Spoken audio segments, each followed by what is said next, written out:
So as we think about meal planning, a lot of times we feel a lot of pressure. We feel pressure to try new things. We feel pressure to do it super healthy or only organic or only from scratch.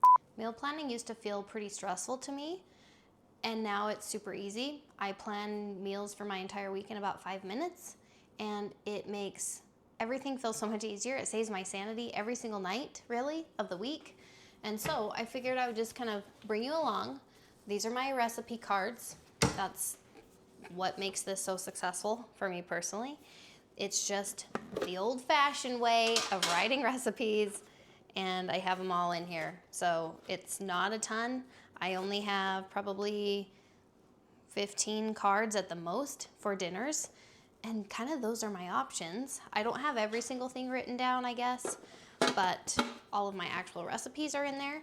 First thing, pull that out. I have my planner right here. My husband and I plan every single week for our kind of week coming up. We just have a little planning session, see what's on the calendar. So I have my planner, my recipe box, and then I just do a quick check of our fridge and freezer to just make sure that I'm not letting anything go to waste, ideally. Right now, honestly, we're pretty low on a lot of things, so I don't have a ton I need to use. I already have some Brussels sprouts, and oh, I have those cheese bagels, and so those will definitely be something that I use. So let's come over here. Okay, so we have a pretty light week. Extracurriculars are pretty much done at the moment, thank heavens. We're getting close to the holidays, so that is perfect timing. I'm gonna start by thinking about those bagels. We like egg sandwiches, so I'm gonna put egg sandwiches right here on Monday because why not? Use up those. And I actually have some tomatoes that I only eat, but still, I can put those on there and just keep it simple. I always keep staples on hand, so provolone cheese, like anything that just are staples for lunches or dinners, I already have those. So now I pretty much just come into my recipe box and just take a look. I know every single recipe in here are things we all enjoy, and I just kind of rotate through them. Let's see. I have this really easy honey garlic chicken recipe. I'm just gonna fill that in. It's been a few weeks since I've made that, and I always have rice. That's the whole point, right? You have staples. I always have the staples, and then I have my freezer is usually stocked with meat, and I'm just kind of replenishing.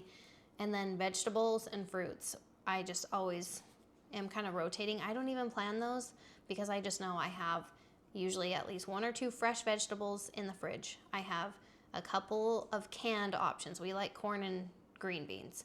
And then I have some freezer options. We have peas and edamame just always on hand. So every night it's just a matter of like pulling out one of those vegetables, and I don't even plan for it. Okay, we'll do pulled pork. That's a crock pot. Let's see. Oh, yeah, I could do lettuce wraps. So I'll do lettuce wraps. Really, I'm just filling this in. And usually when we have extracurriculars, I'm thinking strategically, like, oh, I won't be able to cook right before dinner this night, so I'll plug in a crock pot. That's not the case right now. Oh, so Italian subs. I don't even know. I have a recipe card in here for that, even though there is no cooking involved. It's literally like putting meat and fixings on buns. But I have it in here because it just makes my life easy. And then I can actually just flip through and be like, yep, that's a good idea, because I don't always think of those ideas. And then really that will be enough, because I usually plan 4 or 5 meals and then we do leftovers for the rest. So I'm sure the 5 minutes are up. Now let's just talk.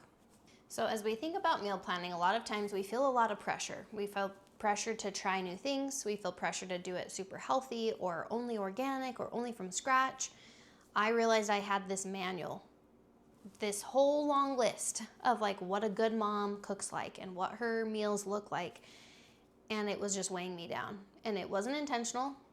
Culture, society, even like my upbringing, all these things influence this manual that I'm not really writing consciously. It's just kind of what my mind thinks is really, really important.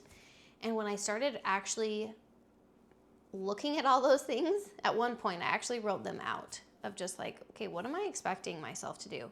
Dinner on the table by 5 o'clock every night, only organic, buying, like only purchasing good deals, right? There's that whole thing, like saving money, having it be certain health profile, or rotating meat so that we're having like hamburger one night and chicken one night and meatless another night. And I was just like trying so hard to tick all the boxes and like fit myself in this certain mold, you could say, that I kind of grew to really dread meal planning. And it felt like a huge, big task because I was weighed down by all of those shoulds, you could say. And when I just let those go and decided, okay, right now in this season, my top priority is this certain value. So maybe that's convenience. Right now, I would say it's simplicity, honestly. I do enjoy time in the kitchen, but it can get to be very overwhelming if I'm trying new things, if I feel like I'm wasting food. That to me just, I don't do well with that. And so I've found that my consistency in showing up is kind of my superpower. And as I coach moms, I tell them that, like, you have a superpower. I have quizzes that they fill out and everything to find their vibe. And when they find that vibe, that like unlocks this whole world of awareness that this is how your brain is wired. This is your certain like preference or tendency. And when you bring that into even your meal planning, which might seem strange or insignificant, but it unlocks all of this confidence in how they're showing up in the kitchen. And it completely changes the way that they feed their family. And I've experienced that for me. I can sit here, plan super easily, and then it's done. I, from there, write my little list. It's usually pretty small, and go grocery shopping the next day. And meals are just so easy. And then I'm just following through with whatever I planned on. Whether I feel like cooking or not, that's irrelevant. I just know that I'm saving so much energy and like brain power to just decide one time. I sit down, I look at the week, I decide, and I just go. I just do it. And it actually feels really easy. And that's just my personality. That's why I always say, like, don't mother like me, mother like you. You have a way of approaching meals that can actually feel easy. And that might feel like a stretch for you. Like you probably maybe don't even believe me. But we all have certain things that we can bring to the table, no pun intended, and really thrive in feeding our families. That might be super, super easy, almost like no cooking meals, like those subs that I just was telling you about. Maybe all of the recipes in your little, I don't want to say box because you don't need a box, but your little collection, that might just be 3 or 4 meals that you just are kind of rotating through. And you're doing, my kids love homemade Lunchables for lunch. Maybe that's your dinner, right? Or maybe you just know you're going to eat out once a week. And it's so easy to beat ourselves up. Oh, but I shouldn't eat out. It's not healthy. It's not saving money, which is true. But if we can't find a sustainable rhythm for our meals, nothing matters, because at some point we're going to burn out and then we're not going to be cooking anything at all. It's so much better to have a really sustainable way that suits you and your personality and your season of life. If you're in a really busy season, your meals should reflect that, and you need to give yourself permission for your meals to reflect that. And that's what I finally tapped into for myself, where I just know I'm misdevoted. I am so devoted in the kitchen. I care about that tradition, that service, and I don't want to be experimenting. I don't want to be pushing myself to have more than just like a dozen recipes in rotation. That doesn't make me a bad mom. It makes me really wise that I'm kind of stewarding my energy, my capacity, because dinner being so easy helps me show up so much better for my family. I'm more energized around dinner time. I still have stuff left in the tank for like bedtime. I'm not dreading dinner throughout my whole day.